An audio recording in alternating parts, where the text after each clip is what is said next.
Ronnie Coleman needs no introduction. The bodybuilding legend made an appearance on Joe Rogan's podcast, The Joe Rogan Experience, and opened up to Rogan, telling him how he has since gotten better despite being on the verge of potential paralysis. Also, while discussing the Liver King on his podcast, Joe Rogan had to bring up Coleman. He revealed why Coleman, who was a natural bodybuilder, started doing steroids. Let's dive right in. First up, Coleman shares how he was on the verge of potential paralysis in 2020. We already know that when it comes to bodybuilding, Ronnie Coleman is a name that requires no introduction. Coleman and champion Lee Haney split the top Mr. Olympia honor. Coleman is regarded as one of the top bodybuilders in the world, and he has won Mr. Olympia 8 times. He was one of the few men that could lift huge weights back at their peak. He continues to inspire the current generation of bodybuilders despite his surgeries. So Joe Rogan was shocked to learn about Coleman's operations when he spoke with the 8-time Mr. Olympia in 2020.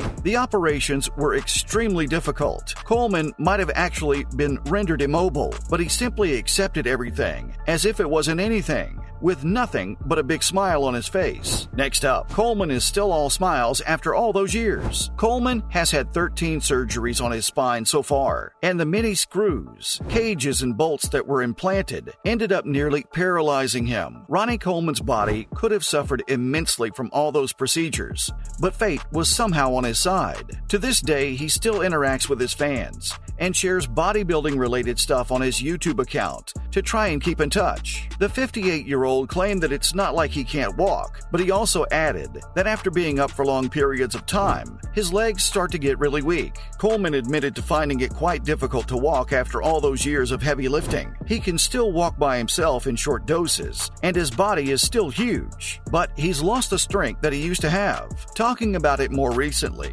Coleman described his pain as mostly gone. He definitely thought it was getting better, and he's one of the really lucky ones whose health hasn't gotten worse with time. He's still getting better, no matter how bad his health may be. Coleman constantly smiles despite the pain and discomfort he may be feeling. Moving on, how did Coleman end up on the verge of potential paralysis? We ended up thinking about how Coleman got to the point where he had to give up his passion for bodybuilding and pay such a hard price. One can only blame Ronnie Coleman's unpredictable behavior. During Coleman's prime, he wasn't somebody who simply went to the gym and performed a simple weightlifting routine like other sportsmen might have been doing. No sir. Coleman was a heavy lifter. No matter how difficult it was for him to do so, he wasn't one to say no to a challenge. Coleman used to deadlift up to 800 pounds. Not 100 or 200 like a normal bodybuilder would. For context, a male adult grizzly bear weighs approximately 800 pounds, but he paid a high price for that. Coleman suffered a dislocation of a disc in 1996 while engaging in a vigorous squatting routine. A typical person would have hurried for care, but Coleman simply took it in stride and continued lifting. Let us explain to those who have been fortunate enough to never feel this pain. A slipped or herniated disc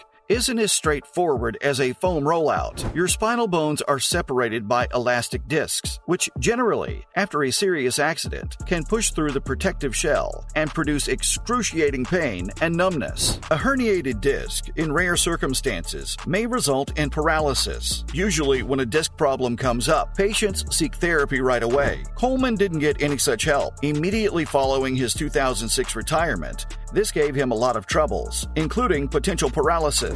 Coming up, did Coleman really continue with a herniated disc for 10 years? Let's be real, Ronnie Coleman is not your average person. The man abruptly stopped using steroids and experienced no negative side effects. We still can't believe that happened. But to answer the question, yes, Coleman revealed on the podcast that he continued to work out and even won 8 straight Mr. Olympias, all with a herniated disc. Talk about being supernatural. Coleman opened up to Rogan on how he was able to work out even with an injury. On the podcast, he claimed that since he loved doing what he did so much, to the extent that he loved it regardless of how he physically felt, hearing this left Rogan shocked. Coleman added that as long as he got to do what he loved, Even with the pain, that was fine for him. If he wasn't doing what he loved, that wouldn't have been fine with him. Even after noticing something went wrong that day, Coleman continued to exercise. He reported hearing a loud crunching sound. He said he felt a little weakened, but his competitive side won, and he kept going. Even though he went to the doctor afterward, he decided not to get surgery until his retirement in 2006. Since then, he's had surgery on nearly all of the discs in his neck and back. What's more, he acknowledges that his ongoing desire to exercise, despite the advice of his doctors, has made those problems worse. What did it take for Ronnie Coleman to become the king of bodybuilding? Joe Rogan claimed that Coleman used to do that, in reference to how bodybuilders frequently take painkillers to manage the physical trauma that their bodies endure as a result of constant training. He would strain his back and still keep lifting. Coleman would just keep going and refuse to stop and figure out what was actually wrong. To summarize, Ronnie Coleman gained 26 IFBB titles throughout his career. Because of this, he's unquestionably the best bodybuilder ever. But even so, the expense of his regular intense workouts was high. More on. Derek brings up Ronnie Coleman's use of steroids on Joe Rogan's Liver King saga. We all know Rogan is unquestionably one of the most well-known UFC personalities. The Joe Rogan Experience has repeatedly claimed the top spot on Spotify's top podcast list. On one of the episodes of his podcast, Rogan was joined by Derek, a well-known fitness entrepreneur and YouTuber, with the series More Plates, More Dates. The two talked about a wide range of topics, including the popular steroid use confession video of the well-known internet personality Liver King. Liver King had lied when he claimed that his heavily bulked up body was the result of his regular exercise and the 9 ancestral tenets. The two also talked about how some people can naturally develop physiques akin to the Liver King. Derek also mentioned the renowned Coleman. How do you think that conversation went? Up next, Rogan shared why even Coleman ended up going for steroids. Derek had said there was a potential to get that body naturally as well when he and Rogan discussed the Liver King. The group of people who can truly go there naturally was described by Joe as hyper-responders. These are guys with ridiculous genetics, in his own words. The best example of a hyper-responder was arguably provided by Derek when he said it was like the Ronnie Coleman type natural, to which Rogan agreed and couldn't agree more that it was a perfect example. Then he moved on to reveal the shocking truth that despite Ronnie Coleman being incredibly jacked naturally, he was still unable to compete with most jacked guys. Yep, he did in fact turn to steroids. For those who were familiar with the sport, Rogan's remarks were fairly understandable to them. One of the sports where steroid use has had a fatal impact is bodybuilding. Many people have met their demise after succumbing to the quick and simple method of building a ripped physique. But here's the thing, Ronnie Coleman had to use steroids in order to compete against other athletes because this path was so popular in bodybuilding.